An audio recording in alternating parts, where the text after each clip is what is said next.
Bapak Ibu, saya mengenalkan dan mohon izin dulu karena saya akan menyampaikan dan berdiskusi dengan Bapak Ibu menggunakan bahasa Indonesia.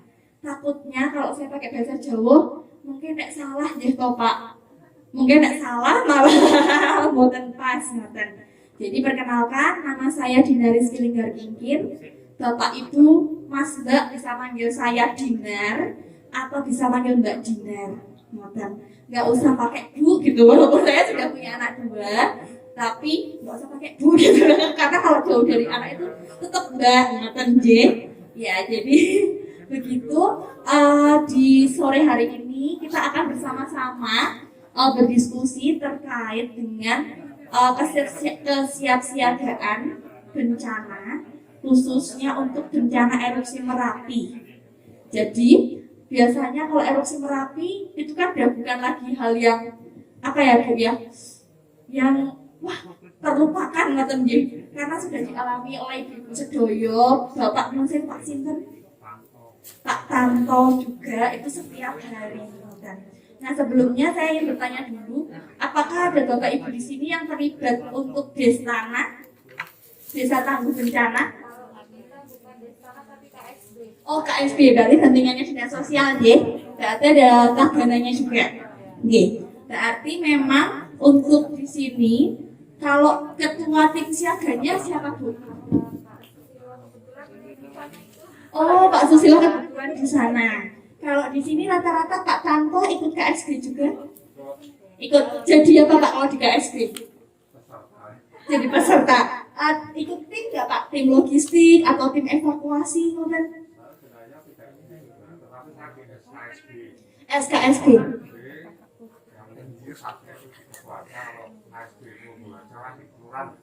Iya, kelurahan biasanya. Berarti juga lebih untuk membantu proses evakuasi juga nih Pak. Salah satunya. Kalau ibu-ibu temriki biasanya dapur umum, udah pasti ya. Kalau ibu-ibu tuh biasanya kalau nggak dapur umum, kesehatan. Nah, betul sekali. Kalau nggak mas-mas di sini yang dari Stika sudah pernah terjun langsung itu jadi tim evakuasi atau tim kesehatan? Belum. Kalau yang mas-mas yang dari Tutingsari? Belum juga. Baik, jadi Bapak Ibu semua di sini mungkin saya hanya mengingatkan sedikit saja. Ya, ya, kita tolong di next aja. Ya, di sini ada 2 terminologi yang berbeda antara bencana dan ancaman, Bapak Ibu. Nah, saya ingin membagi kertas. Nanti Bapak Ibu bisa isikan. Minta tolong Mas dibagi kertasnya. Semoga Bapak Ibu membawa pulpen deh. Kira-kira kalau bencana itu seperti apa? 2 kertas Mas. Yang satunya ancaman, yang satunya bencana. Kalau ancaman itu apa dan bencana itu apa? Menurut teman-teman semua di sini. Termasuk Bapak Ibu di sini. Karena tentunya bencana ini kan sudah melekat sekali dengan kita karena kita berada di Tutingsari saat ini. Monggo waktunya 2 menit. Kita akan tempelkan di mana ya? Di depan dulu mungkin ya. Kita akan tempelkan dulu di depan sementara. Yang sudah bisa ke depan, saya akan tempelkan di sini.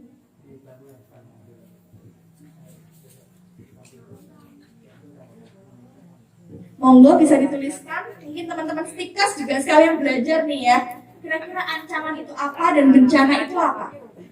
Itu sama atau enggak sih ya bencana dan ancaman gitu? Bencana itu kalau lihat pacarnya jangan sama-sama. Nah, kalau bencana itu bencana bukan ya gitu ya. Kalau saya misalnya bencana untuk saya ketika saya nggak punya uang gitu kan. Kantong kering gitu ya, pada bilangnya kanker. Nah itu bencana bukan gitu. Ancaman apa Bu? Kinten-kinten Bu. Dan ancaman apa Bu? Bisa ditulis saja, ancaman gunung meletus misalnya boleh. Atau misalnya bencana. Bedanya ancaman dan bencana itu apa?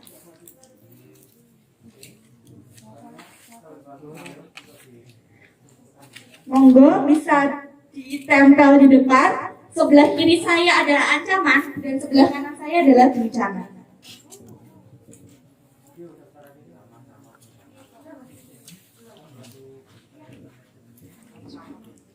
Ancaman. Wah, hidup saya terancam tidak makan beberapa hari. Nah, ancaman itu apa? Atau kalau tadi ada yang bilang bencana, bencananya itu kalau saya melihat pacar saya selingkuh, gitu. Itu apakah itu bencana atau seperti apa? Sampun Pak Tan, monggo. Yang sebelah kiri ancaman, yang sebelah kanan bencana. Oke, yang sebelah kanan bencana.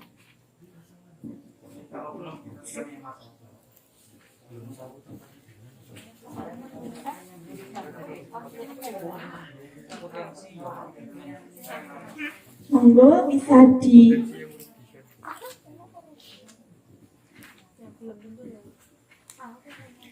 di sini ada jawaban banyak sekali. Ada yang bilang ancaman, penodongan begal.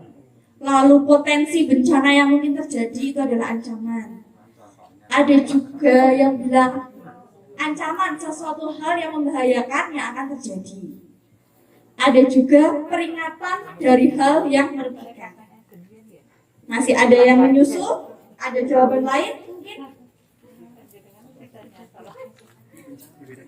Ancaman.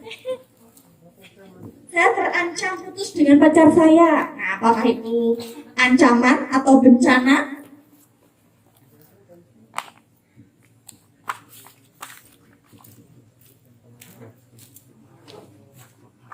Kalau ada satu orang yang sakit, itu apakah bencana atau ancaman? Atau takdir? Loh, ada yang salah gini kalau ada yang bilang takdir ya Bu ya. Ampun, sepertinya sudah semua ya.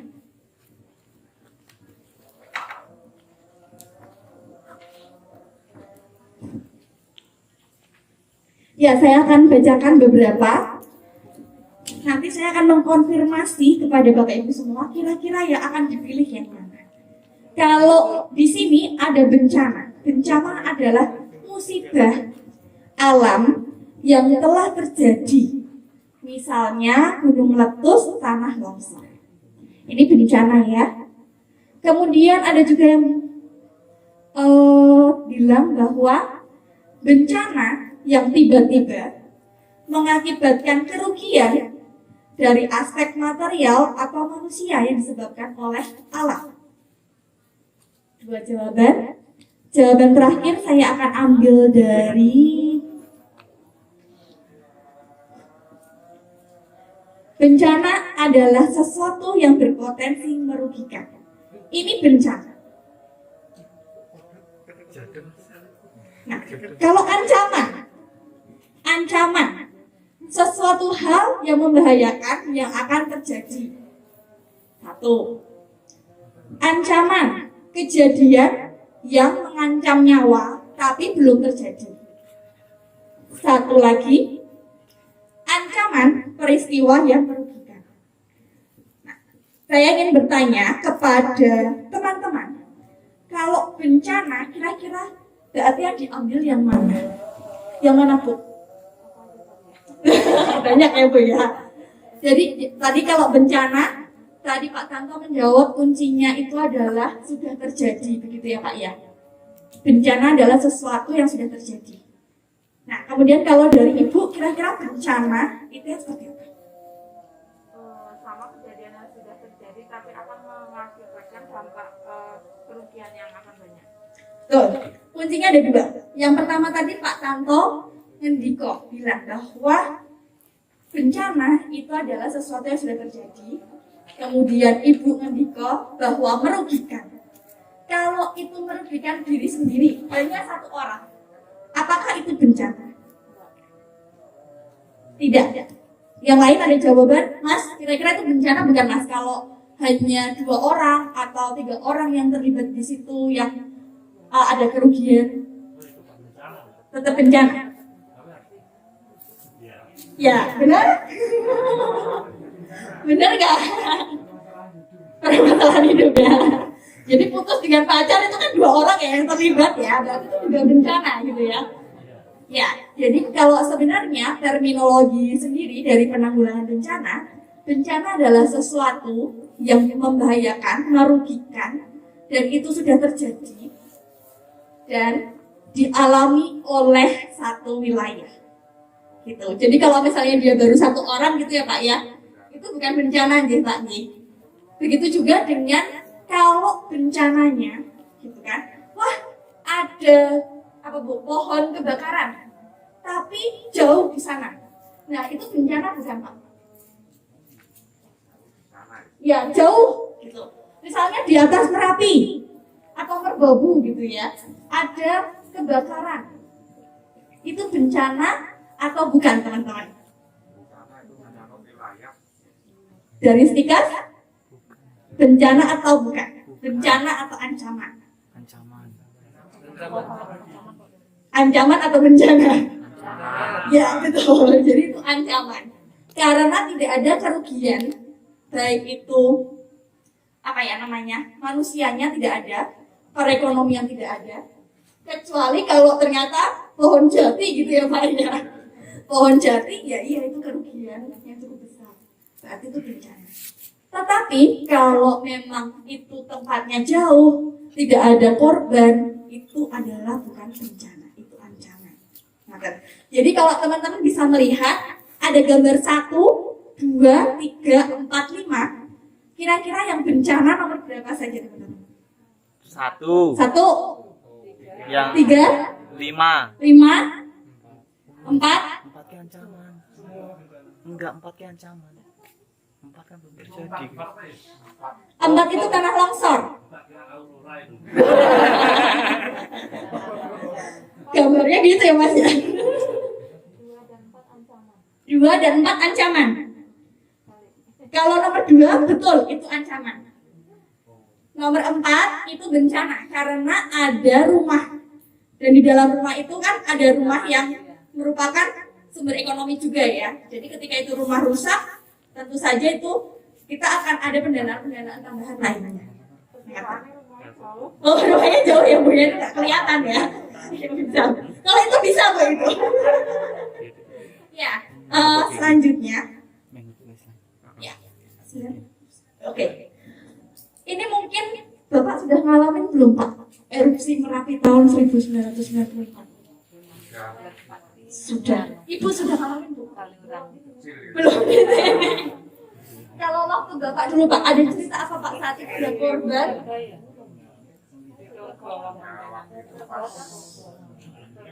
Karena masih di Sumatera bersama wilayah Sumatera, namun begitu pulang ke Sumatera saya langsung dikawin. Ternyata memang ada bekas-bekas korban. Jadi tahun 1994, ini sebenarnya saya ambil dari presentasinya BPTKG. Memang ini cukup besar dan ada korbannya. Jadi itu kita di bulan Februari dan mencapai volumenya cukup besar. Tingginya juga besar, 47 meter. Kemudian itu erupsi meletus, ada korban. Nah dari situ kemudian banyak pembelajaran-pembelajaran yang didapatkan bersama-sama. Next. Jadi sebenarnya bahaya erupsi Merapi itu kan datangnya tiba-tiba, betul ya Pak ya? Atau sebenarnya bisa dilihat gitu Pak? Bisa dilihat melalui BPTKG. Nah, kemudian oleh karena itu, kalau dulu kan belum ada peringatan dini ya Pak ya, zaman dulu ya. Mungkin di sini teman-teman dari Stikes membayangkan, wah 1994 saya belum lahir enggak gitu. Benar ya?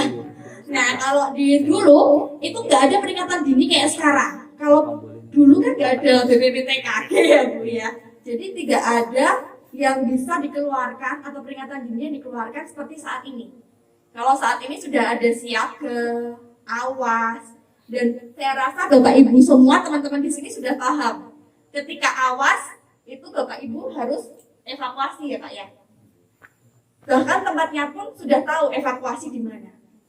Nah inilah yang kemudian kita bersama-sama dengan pemerintah itu untuk apa ya, guyup gitu dan membangun bagaimana kesiapsiagaan bencana di teman-teman masyarakat. Jadi juga masyarakat itu harus siap, tangguh, dan memiliki keterampilan termasuk juga pengetahuan serta infrastruktur yang cukup baik. Nah ini sebenarnya pasti teman-teman juga udah paham gitu ya Bapak Ibu karena sudah ikut. Ini juga tambahan pengetahuan untuk teman-teman Stikes bahwa sebenarnya di Indonesia sudah ada undang-undangnya untuk penanggulangan bencana. Itu diambil dari Undang-Undang Nomor 24 Tahun 2007. Ini menjadi dasar untuk kita semua. Oleh karena itu penanggulangan bencana saat ini itu terstruktur dan korban-korban pun juga diminimalkan. Betul-betul Pak. Tidak seperti dulu ya, kalau dulu banyak gitu ya, apalagi yang waktu nggak Karijan itu ya 2010. Betul. Nah dari situ banyak hal yang kemudian dilakukan oleh pemerintah, salah satunya adalah KSP, kemudian Destana, Desa Tangguh Bencana, itu adalah program untuk kesiapsiagaan.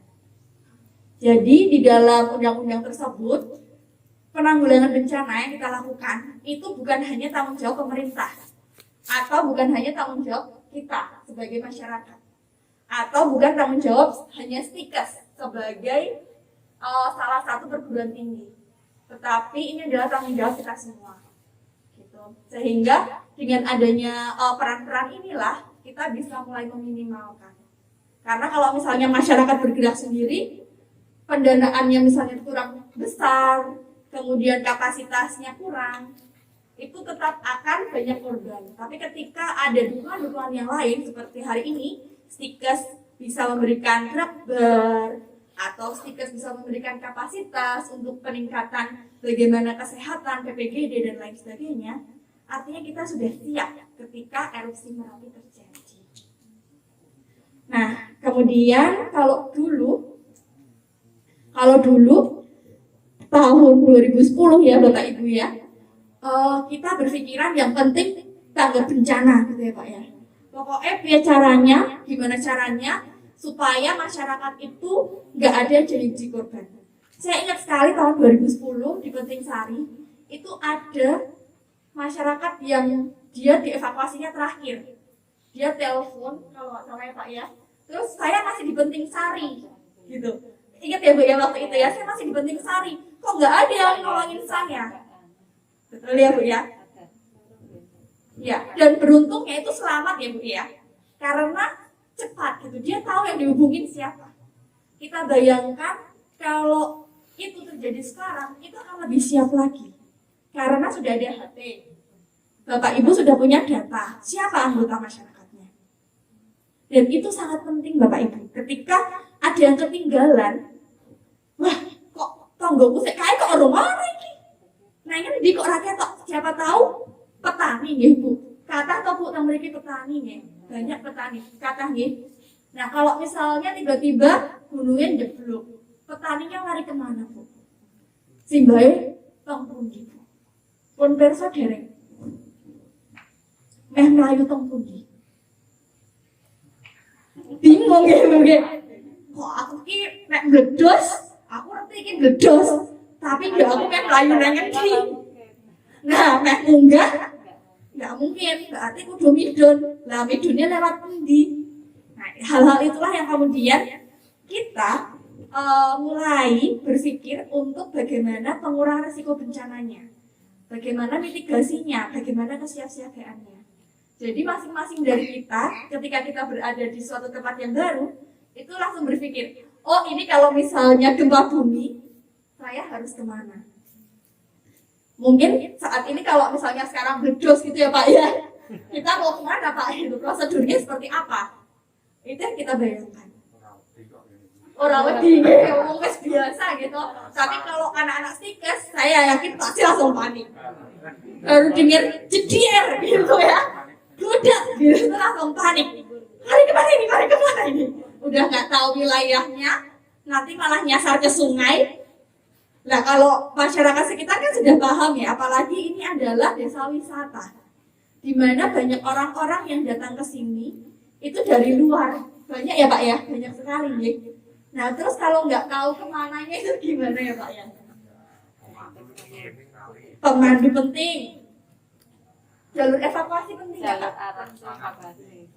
Penting sekali jalur evakuasi, titik kumpul, betul. Penjelasan kepada tamu ketika mereka datang itu juga sangat penting kata Ibu. Jadi waktu mereka datang dijelasin dulu. Kalau ada erupsi Merapi harus lari kemana?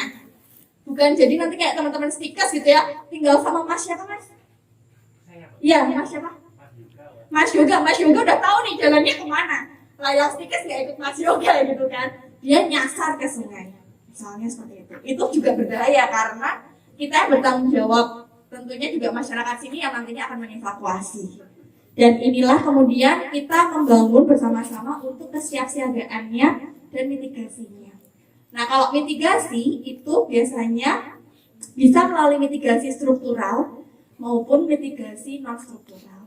Kalau kesiapsiagaan itu adalah rangkaian kegiatan untuk mengantisipasi bencana. Jadi melalui peningkatan kapasitas, kemudian ada jalur evakuasi dan sebagainya, itu adalah kesiapsiagaan kita. Nah, ini adalah struktural dan non-struktural. Kalau struktural, di sini ada yang pernah kena gempa nggak Pak? Waktu pernah ngerasain doang ya Mas ya, tapi nggak ada kerusakan juga enggak ya? Nggak ada. Tapi berbeda kalau ini ada di Bantul. Kalau di sini strukturalnya biasanya adalah dam, betul ya Mas? Dam apa Mas? Sabu ya. Jadi biar batu-batuan itu tidak turun, berarti strukturalnya adalah sabunnya dibenerke. Kalau sabunnya nggak dibenerke, dulu pernah ya Mas ya, kalau sabunnya nggak dibenerin, dia kena ke warga ya. Nah itulah yang kemudian pemerintah membuat sabun yang dibenerin. Teman-teman stikers tahu nggak sabun? Enggak. Ya. Sabu itu kayak dam. Jadi kalau teman-teman tadi di atas yang ada jeep banyak itu sabu kan Mas ya? Ya, itu namanya sabu. Jadi sabu itu untuk menghalau biar batu-batuan yang dari Merapi itu nggak turun ke rumah warga. Gitu. Ya, ini macam-macam mitigasi struktural dan non struktural. Mungkin teman-teman sudah lebih paham juga. Struktural itu lebih ke bangunannya. Kalau non struktural itu lebih ke sosialisasi, terus bagaimana ada membuat kajian resiko. Kemarin waktu KSB ditanya ya Bu, ya ancaman paling tinggi itu apa? Gitu. Kerentanannya apa kalau di Petingsari? Itu ditanya juga ya Bu ya. Ya, itu untuk mempersiapkan rencana kontingensi dan prosedur tetapnya kita. Ya, protap ya, biasanya kita kenalnya protap. Kalau protap itu misalnya jalur evakuasinya kemana, seperti itu. Nah kalau ini adalah untuk ini untuk struktural, jadi bangunan pondasi, pakai besi dan sebagainya, tulangan dan lain sebagainya. Kayaknya kalau ibu-ibu melihat ini, kamu enggak gitu ya. Oke, biar bapak-bapak aja ya. Kalau bapak-bapak biasanya udah paham juga. Iya. Nah, kemudian ini salah satu juga non struktural. Apakah ada rumah yang TV-nya sudah dicentelke? Ada. Terus yakin kalau itu tidak jatuh gimana? Atau lukisan gitu kan? Kalau erupsi Merapi kan biasanya ada gempanya kecil gitu ya Mas ya. Terus gimana biar lampunya? Biasanya kalau lampu yang gini-gini tuh ya, yang besar-besar itu bisa jatuh. Nah lalu caranya seperti apa? Misalnya tidak menggunakan lampu yang seperti itu, menggunakannya yang seperti ini, itu bisa. Nasib ya Pak ya. Tapi bisa kita mulai perbaiki. Memang susah ya kayak membuat kayak gini nih ya. Misalnya lemari ben ora tiba, ben ora ketiban. Biar tidak kejatuhan lemari itu seperti apa? Harus ada klepnya yang dihubungkan ke tembok. Tapi tentunya ini kan juga kadang-kadang ya wes males gitu ya Pak ya, udah aduh gitu kan. Padahal sebenarnya kita ini cukup penting juga untuk kita semua. Baik, ini kesiapsiagaan Bapak Ibu semua. Saya lewati saja. Tentunya tadi yang saya bilang bahwa kita butuh ada jalur evakuasi di sini nih Pak J. Lalu ada titik kumpul, jadi kita tahu titik kumpulnya di mana. Kalau memang nggak ada karena baik itu saya pendanaannya terbatas, itu yang tidak pemandu itu bisa memberikan instruksi dulu sebelum tamu-tamu itu jalan-jalan. Terus ada peta wilayah desa, ada SOP-nya, ada daftar telepon, ada pelatihan seperti hari ini, tim siaga, simulasi. Bapak Ibu sudah pernah simulasi? Mas sudah pernah simulasi, Mas? Kebencanaan, Mbak. Iya. Belum, Mbak. Belum. Kalau yang ke SP pernah ya? Tahun itu mesti 1 kali. Setahun 1 kali. Kalau teman-teman Stikas pernah simulasi? Belum. Oh, belum. Sebagian pernah, sebagian belum. Orang mantap ya. Bolos kayaknya Pak itu waktu itu. Tingkat akhir masa pandemi, Pak. Oh iya. Ya, kalau di simulasi biasanya itu juga diikutkan kelompok-kelompok rentan atau kelompok khusus. Menurut teman-teman, kelompok rentan itu siapa saja, Pak? Sinda-sinda. Dari ibu hamil jelas. Dari pemuda-pemudi, pemuda-pemudi. Difabel, betul. Anak-anak, ada lagi? Balita, ibu hamil, ibu menyusui. Ada lagi? ODGJ masuk difabel ya. ODGJ mungkin bagi teman-teman yang belum tahu, orang dengan gangguan jiwa. Atau saat ini kita bilangnya orang dengan disabilitas psikososial. ODGJ. Nah, ini teman-teman. Jadi kelompok rentan itu ada beberapa, lansia, ibu hamil, disabilitas, anak-anak. Dan jangan lupa, orang dengan penyakit komorbid, misalnya HIV, gitu ya Bu ya, itu juga merupakan kelompok rentan. Oke? Jadi ada yang stroke, karena kalau stroke kan juga kadang terus ada yang disabilitas ya Bu ya, bed rest, seperti itu. Susah untuk jalan. COVID belum, ya. COVID belum Bu. Ya, yang selanjutnya adalah kelompok khusus lainnya itu ada transpuan, Bapak Ibu. Transpuan tahu? Kalau dulu kita bilangnya, kalau zaman dulu ya, banci gitu kita bilangnya, itu loh banci gitu. Nah, kalau saat ini terminologinya kita ubah menjadi transpuan. Trans perempuan. Ya, kita bilangnya transpuan. Dan kemudian ada kelompok adat dan teman-teman ODA. ODA adalah mereka yang terkena HIV. Kalau di sini ada transpuan Bu sekitar kita? Enggak ada ya Pak ya? Orangnya itu. Kalau difabel ada nggak? Difabel wonten nggih Pak nggih? Difabel? Lansia? Lansia banyak. Lansia disabilitas? Lansia yang kemudian karena sakit jadi dia harus bed rest atau tidak bisa jalan. Ada nggih? Ya. Kemudian kalau kelompok adat ada nggak Kak? Kelompok adat itu misalnya dulu dia kelompok yang kejawen banget, terus dia kurang diberikan partisipasinya kurang, seperti itu ada nggak? Ada. Kalau di Kediri ya, atau kalau di tempat lain suku Dayak misalnya gitu kan, Asmat misalnya seperti itu kan kelompok-kelompok adat yang mungkin mereka tidak bisa bergabung dengan masyarakat. Nah itu kemudian kita bilangnya juga kelompok khusus. Lalu Oda mungkin teman-teman di sini nggak tahu gitu ya. Oh ternyata Dinar itu Oda gitu. Nah tetapi memang Oda ini juga rentan sekali, apalagi di masa bencana. Karena memang harus minum obat setiap hari. Ketika dia putus obat, dia itu akan bermasalah sekali. Iya, dia ketergantungan obat. Sama seperti ODDP. Ke intelektual ya, mental, orang dengan disabilitas mental. Ya. Ini teman-teman, ada beberapa ragam disabilitas. Yang pertama fisik.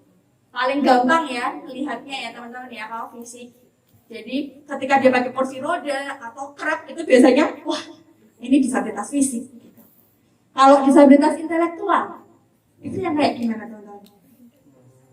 Kecerdasan yang kurang. Autisme. Terus? Disleksia. Ada lagi? Hiperaktif.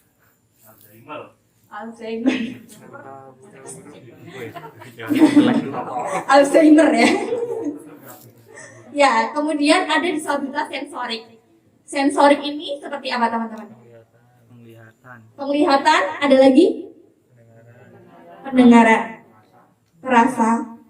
Jadi dia benar-benar dari dia tidak bisa mendengar, tidak bisa melihat atau low vision, itu juga sudah sensori. Yang terakhir adalah disabilitas psikososial. Itu tadi yang ODGJ ya Mas ya. ODGJ, ODDP, terus yang skizofrenia, misalnya dia terbayang-bayang, wah di sekitarku ada hantu gitu kan. Itu biasanya ada yang bilang itu skizofrenia. Ada yang bilang seperti itu, ada yang bilang mikir, aduh aku kok didatengin hantu terus setiap hari. Nah kemudian ketika itu bertemu dengan psikolog, itu ternyata dia skizofrenia dan harus minum obat setiap hari. Begitu Bapak Ibu. Kalau di sini ada kader ininya nggak Bu? Kesehatan jiwa. Ada. Siapa Bu? Ibu. Oh. Sip, berarti sudah komplit di sini kadernya. Jadi ketika terjadi bencana, karena rata-rata kalau ada bencana untuk disabilitas psikososial itu sulit untuk evakuasinya. Dia akan takut. Begitu juga dengan intelektual. Anak-anak sipil itu susah ya Pak ya untuk dievakuasi. Karena sudah badannya pasti besar, berat, dan kalau Merapi kan berarti piye Lenggoto kan butuh orang. Betul Bu? Berarti mas-mas kayak gini nih yang butuh untuk evakuasi. Jadi betul, mas-mas seperti ini bisa menjadi relawan untuk mengevakuasi teman-teman difabel. Penting. Nah ini teman-teman. Kalau yang pojok itu kelihatan ya teman-teman ya, itu fisik. Terus yang tengah yang bawa ayam itu adalah mental, ODDP, ODGJ, autis, bipolar. Bipolar itu yang pagi kok baik-baik aja, malamnya kok bisa teriak-teriak, nangis. Nah, itu bisa bipolar. Terus ada panca indera, itu netra, low vision, atau rungu, atau tuli, dan bicara. Lalu yang di bawah itu adalah mereka teman-teman yang intelektual. Dan intelektual itu biasanya kesulitan berjalan, dan itulah makanya susah untuk dievakuasi. Dan evakuasinya, dan dia tidak percaya dengan orang lain Bapak Ibu, teman-teman. Jadi kalau teman-teman sudah pernah berhubungan dengan disabilitas mental, para pemuda-pemuda ini, udah belum teman-teman Stikas? Udah pernah belum? Dengan ODGJ atau ODDP? Ada yang belum, ada yang sudah. Pernah. Dengan teman-teman CP? Belum. Jadi kalau terjadi bencana, itu yang paling sulit adalah dua hal itu. Kalau fisik, dia kita bawa itu manut, mau ngikut. Tetapi yang lainnya itu yang sulit. Nah, kemudian kita semua harus tahu hambatannya. Jadi misalnya kalau hambatan fisik itu sulitnya ngapain Pak? Kalau pas bencana Pak? Iya. lari ya karena kakinya tinggi sebelah. Betul. Jadi kalau fisik misalnya ya teman-teman ya, dia kakinya misalnya dia diamputasi, dia akan butuh waktu untuk mengevakuasi dirinya. Bahkan di Kulon Progo teman-teman Bapak Ibu semua, ada yang dia disabilitas, dia bilang begini, kalau ada bencana, saya nggak usah dievakuasi. Dia bilang seperti itu. Saya tak mati wae, penting keluarga saya selamat. Kenapa? Karena dia merasa jadi tanggungan keluarganya. Nah, kemudian mindset inilah yang kita coba ubah dengan adanya sosialisasi seperti ini, kesiapsiagaan bencana, itu biar teman-teman difabel itu tidak merasa bahwa saya itu beban, tetapi mereka juga punya cara sendiri untuk bisa menyelamatkan diri. Itu yang mau kita bangun. Nah, inilah yang kemudian kita akan berpikir bagaimana teman-teman di sini kalau harus evakuasi teman-teman disabilitas. Itu seperti apa? Lalu hambatan komunikasi untuk tuli dan teman-teman netra. Kalau peringatan dini, biasanya di sini apa Bu peringatan dininya? Kentongan, sirine, apalagi teman-teman Stikas tahu peringatan dini ada di Merapi? Alarm, apalagi? SMS. HP, WA, ya. Ya kalau ada sinyal, ya kan?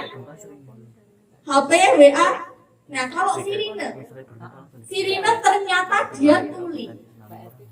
Dia tuli. Terus gimana caranya dia tahu kalau ada sirine? Gimana, Bu? Kalau dia ternyata tuli, Bu. Lampu ketap-ketip, padahal lampunya jauh. rumahnya dilempar gitu.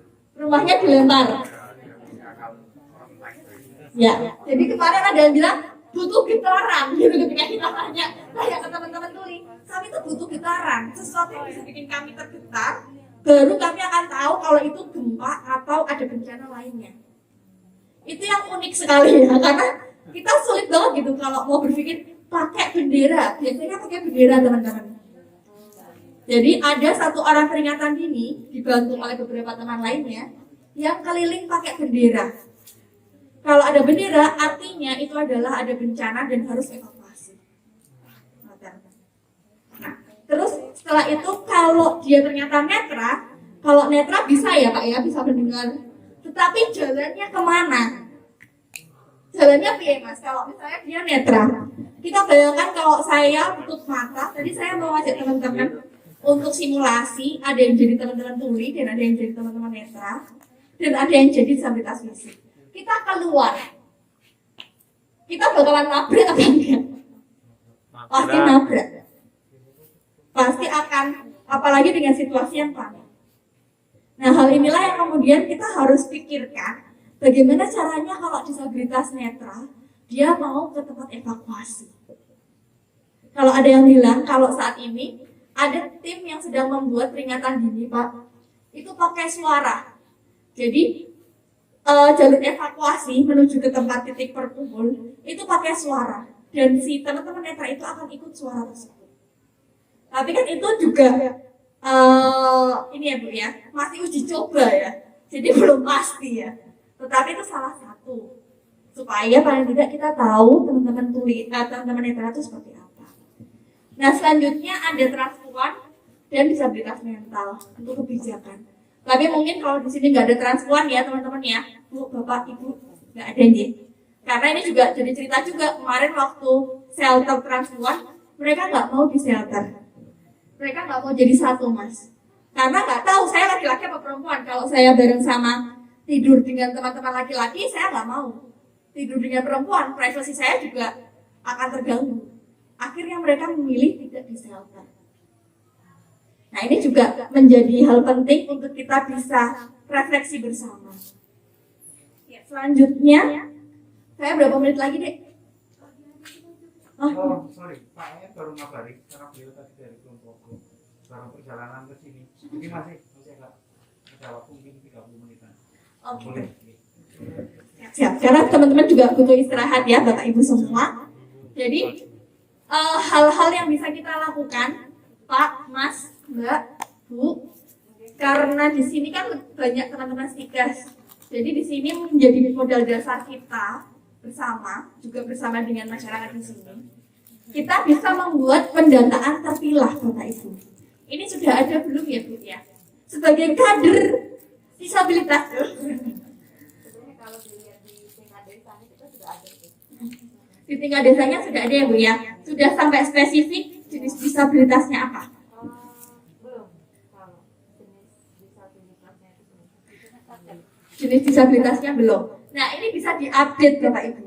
Kenapa kok kita butuh untuk tahu jenis disabilitasnya? Supaya tim relawan, tim evakuasi tahu siapa dulu yang harus ditolong dan bagaimana caranya. Kalau misalnya dia disabilitas tuli, karena si relawannya nggak tahu, akhirnya dia bawa dragbar karena dipikirnya disabilitas fisik. Artinya kan nggak gatuk ya Pak ya, nggak cocok gitu ya teman-teman ya.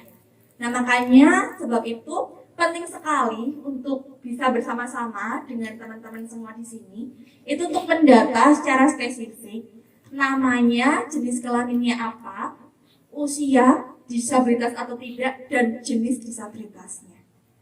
Jadi tadi ada 4, ada difabel mental misalnya, lalu ada difabel fisik, low vision, dan sebagainya. Nah, yang selanjutnya adalah pembuatan kebijakan dan penganggaran. Jadi bagaimana rencana kontingensi? Nah ini saya harus tanya juga nih ke masyarakat di sini ada Bapak Ibu. Apakah kita sudah punya rencana kontingensi nih Bu untuk di sana? Untuk KSP? Sudah. Berarti sudah siap ya Bu ya untuk untuk rencana kontingensinya. Kemudian yang paling penting adalah menyesuaikan prosedur tersebut untuk teman-teman difabel, lansia dan kelompok beresiko lainnya. Jadi di rencana kontingensi itu perlu ada prosedur tetap ketika bilang kader ini harus menjemput bersama relawan atau tim evakuasi untuk ke disabilitas apa.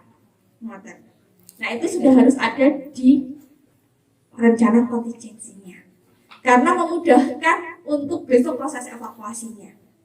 Karena kalau misalnya kita ya wes lah sesuk wae pas bencana kok lah ngerti gitu ya. Nah, karena kalau udah bencana Pak waktunya habis ya Pak ya. Sudah panik, waktunya habis, sudah enggak kepikiran yang penting yang penting anakku saya tak nyelamatin anakku gitu. Nah, itu penting kita siapkan dari jauh-jauh hari. Dan yang ketiga adalah tentang perlindungan. Apakah di sini ada yang menjadi kader psikososial yang bisa diajak ngobrol dengan masyarakat lainnya gitu ada? Belum. Masih bareng sama puskesmasnya, tapi sudah ada nih di puskesmasnya. Ya, itu sesuatu awal yang baik karena ini sangat penting Bapak Ibu. Kenapa? Karena ketika terjadi bencana pasti ada hal-hal yang perilaku tidak normal. Perilaku tidak normalnya misalnya dia kurang tidur, dia masih deg-degan, dia panik dan sebagainya. Itu perilaku normal di situasi yang tidak normal. Sebenarnya itu normal Bapak Ibu. Ketika Bapak Ibu merasa takut karena ada bencana, itu normal. Hanya situasinya saja yang tidak normal. Bukan situasi yang biasanya kita inginkan. Dan itu penting untuk biasanya ibu-ibu itu dilatih untuk bisa menjadi teman cerita. Teman bercerita untuk simbah-simbah, apalagi kemarin ya kalau di barak pengungsian itu Bu. Itu simbah-simbahnya tuh sampai bosan itu biasanya. Wes, aduh aku apa meneh ini ya. Nah, inilah peran ibu-ibu semua untuk menjadi pendamping. Jadi ibu-ibu bisa menjadi teman cerita, lalu menghubungkan. Kalau ternyata kok ada yang tidak normal, Pak. Jadi tidak normal itu apa? Kalau dia mengalami kepanikan lebih dari 2 minggu. Dia masih panik, dia masih takut lebih dari 2 minggu, itu tidak normal, Pak. Dan itu sangat mungkin untuk kita rujuk ke puskesmas. Nanti dari puskesmas yang akan menilai kesehatan jiwanya itu seperti apa. Dan kami merasa bahwa itu sesuatu yang bukan kalau dulu tuh tabu gitu ya. Wah kok aku nih psikolog yo, aku kok edan misalnya seperti itu ya. Wah nanti ada yang bilang aku gila, aku ADGJ. Bukan teman-teman. Jadi itu nggak apa-apa kalau kita konseling, kita bercerita dengan teman-teman psikolog. Dan yang paling penting adalah tentang perlindungan ini, bagaimana lansia-lansia tersebut kita bisa memastikan tidak ada kekerasan yang dilakukan kepada para lansia. Sudah pernah ada ini Pak, ada cerita gitu, wah si Mbah kayak gini dipukuli gitu, atau ibu kayak gini ada kekerasan seperti itu. Itu pernah ada cerita? Belum pernah nih. Nah hal ini juga penting juga karena di suatu situasi bencana dengan perekonomian yang turun atau dia situasinya tidak baik, itu sangat mungkin terjadi kekerasan. Misalnya kepada anaknya diseneni terus, kalau enggak anaknya bahkan dipukul dan sebagainya. Itu juga merupakan perlindungan. Jadi kita sebagai masyarakat bisa menjadi kader untuk melihat orang-orang di sekitar kita. Gitu. Nah, ini adalah kesiapsiagaan untuk sarana prasarana dan penyiapan barak hunian atau shelter. Kalau di sini barak pengungsiannya gimana ya Pak? Bimo Martani di Melayu. Kalau nanti terjadi over Bimo Martani ya. Jadi itu yang penting. Kita juga harus menyiapkan barak Bimo Martani ini sesuai dengan konteks saat ini. Karena kalau COVID pasti kan nggak mungkin ya Bu ya, kita akan tidur bareng-bareng. Jadi beda keluarga tidur bareng-bareng itu kan pasti nggak mungkin ya. Kalau di Barak Gelaga Harjo kemarin itu sudah dibuat seperti ini ya Bu ya. Itu karena kondisi COVID itu Betul. dibuat seperti itu. Dan termasuk itu Bimo sudah ya. Nah yang kadang-kadang itu tidak terpikirkan adalah bagaimana kalau ada difabel yang pakai kursi roda. Muat tidak? Karena kan sempit ya Bu ya, jalannya sempit sekali. Kita melakukan namanya audit aksesibilitas ke barang-barang tersebut. Dan ternyata bahkan ke ruang kesehatan saja mereka tidak bisa. Kenapa? Karena tangga. Jadi karena ada tangga, ya piye lewatnya? Bagaimana lewatnya kan? Apa mau dibopong? Apa relawan kayak siapa tadi? Mas Yoga itu bisa bopong berapa banyak orang kalau ada yang mau ke ruang kesehatan gitu Mas? Kuat nggak? Harus bareng-bareng. Harus bareng-bareng. Butuh kopi berapa banyak itu Mas ya?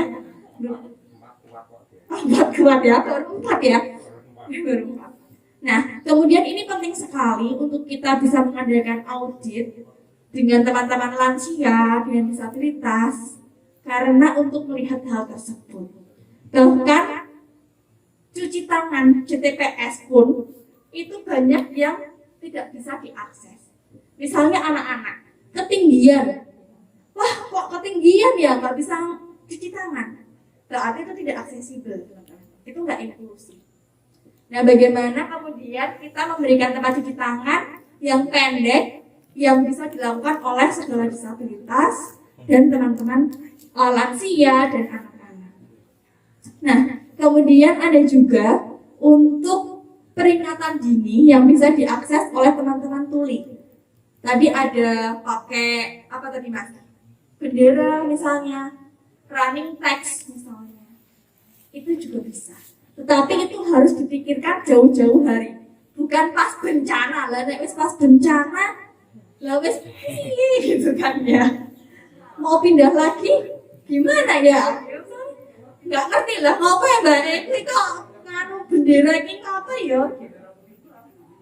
Nggak tahu ya. Dan kemudian bagaimana kita juga bisa memberikan kesehatan yang inklusif. Banyak juga yang lansia-lansia yang nggak mau ke puskesmas teman-teman. Apalagi di situasi bencana. Dia akan tetap aja di barak, misalnya dia udah nggak mau pergi kemana-mana, apalagi difabel, lalu yang bed rest. Nah, dari teman-teman stikes kira-kira caranya gimana kalau ada difabel yang bed rest seperti itu? Kesehatan apa yang bisa mereka dapatkan? Oral gosok gigi, mandi, Aksesnya gimana caranya? dibantu. Dibantu, dijemput, atau mobile klinik? Mobile klinik itu adalah bagaimana dari puskesmas atau lembaga lain atau paling tidak kadernya itu bisa memantau simbah-simbah yang ada. Jadi didatangi door to door. Kalau ada efek-efek lain yang memantau adalah kader-kader. Kok ini kok tinggi ya katanya ya? Apa tensinya kok 200 ya? Berarti kan ada indikasi lain ya Bu ya. Kalau teman-teman kesehatan pasti paham. Lalu teman-teman kader juga pasti pernah dilatih juga. Nah inilah makanya penting sekali kader-kader perempuan, kader-kader laki-laki juga ya.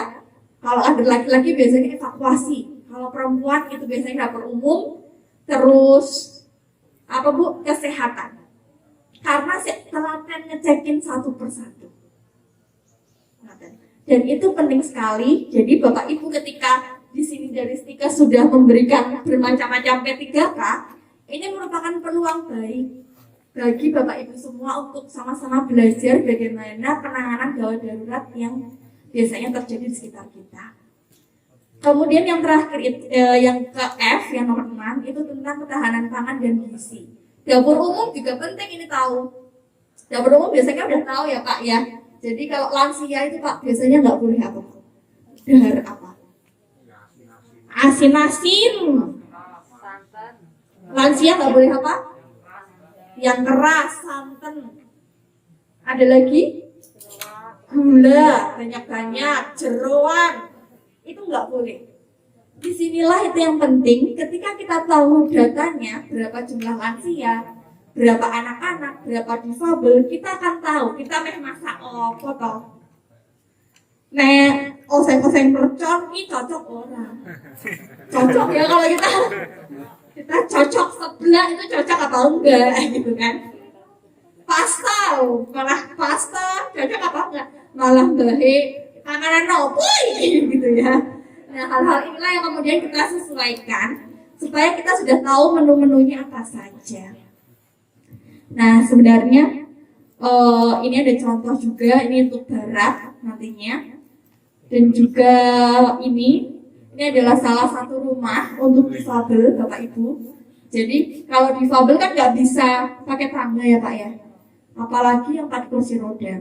Makanya dibuat ada jalan naiknya, gitu. Dan ada pegangannya. Karena kalau nggak ada pegangannya ya sama aja, harus butuh bantuan orang lain.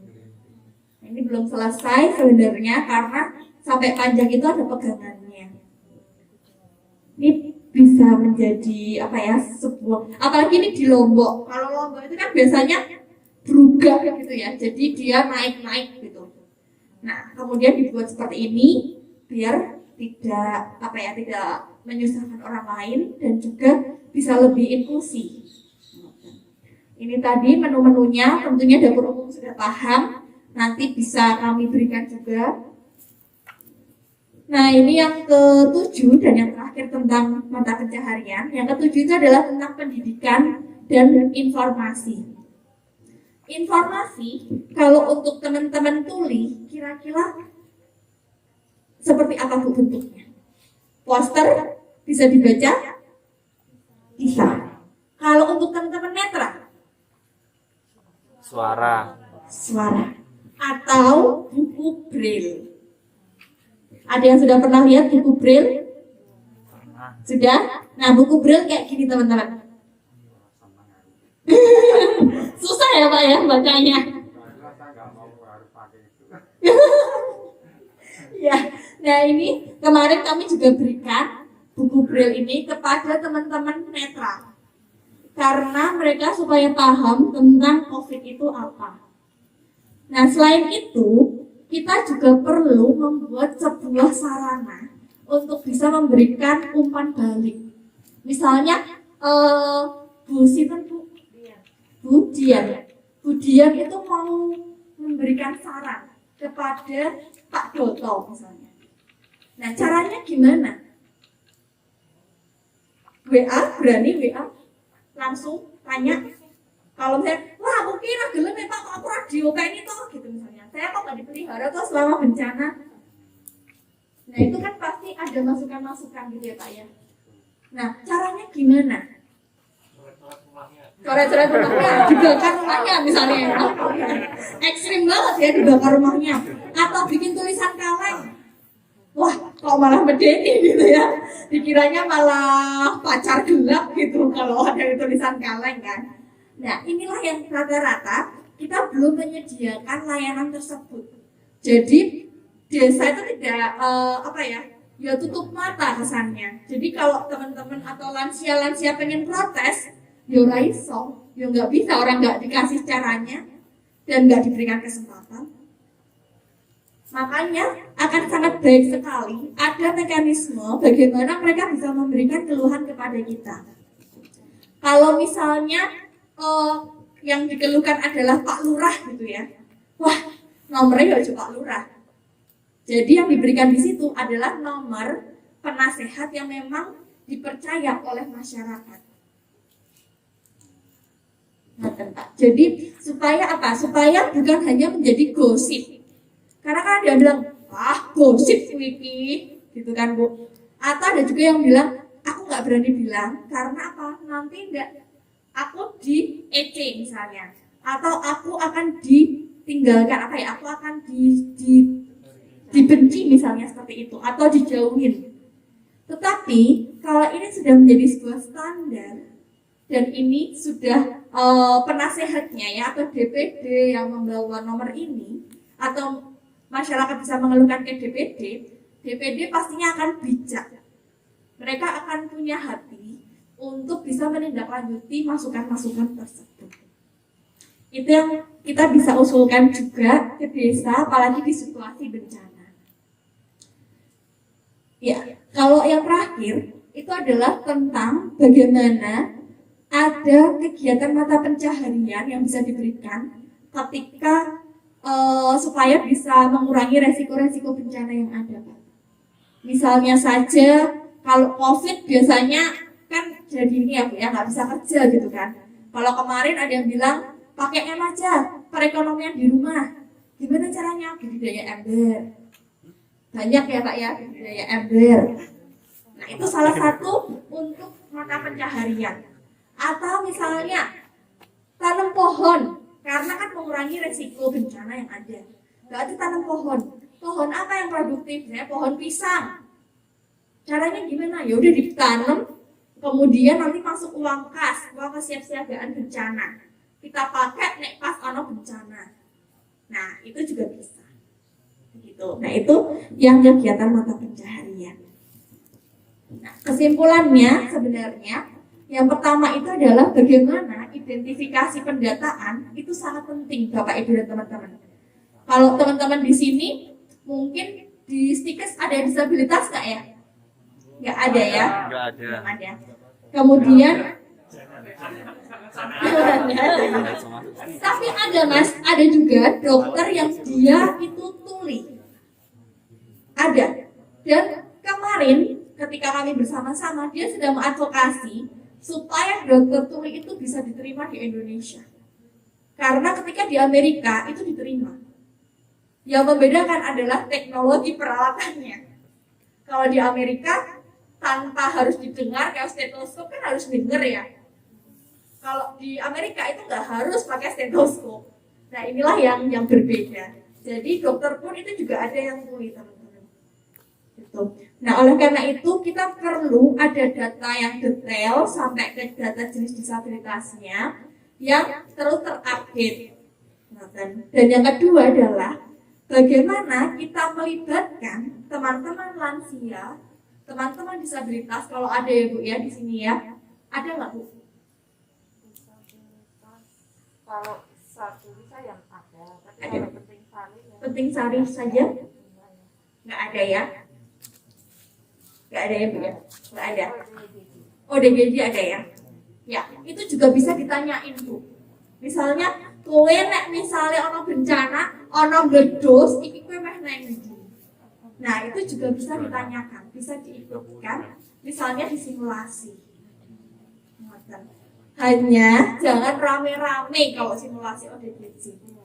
Karena dia tidak boleh rame-rame, dia akan stresornya akan meningkat ketika situasi bencananya itu rame. Kalau dia hanya berapa orang, itu dia masih mau. Dan itu bisa disimulasikan. Terus yang ketiga itu adalah audit aksesibilitas. Jadi penting sekali ketika misalnya kita membuat barak pengungsian atau acara-acara seperti ini, itu mengikut sertakan disabilitas fisik itu untuk ngecek, apalagi ini tempat wisata ya, karena kan disabilitas juga tidak perlu ditinggalkan. Jadi kalau tempat wisata gimana caranya biar disabilitas itu tetap bisa ke sini? Pakai kursi roda caranya gimana? Ada kursi roda nggak Mas di sini? Belum. Tapi kalau toiletnya yang untuk disabilitas ada. Sip. Kalau toilet untuk disabilitas malah udah ada ya. Berarti itu artinya itu sudah mulai menjadi awal untuk inklusi. Tinggal bagaimana caranya membangun jalannya supaya bisa dilewati oleh kursi roda. gitu. Apalagi pasti lansia-lansia senang dengan tempat-tempat yang seperti ini.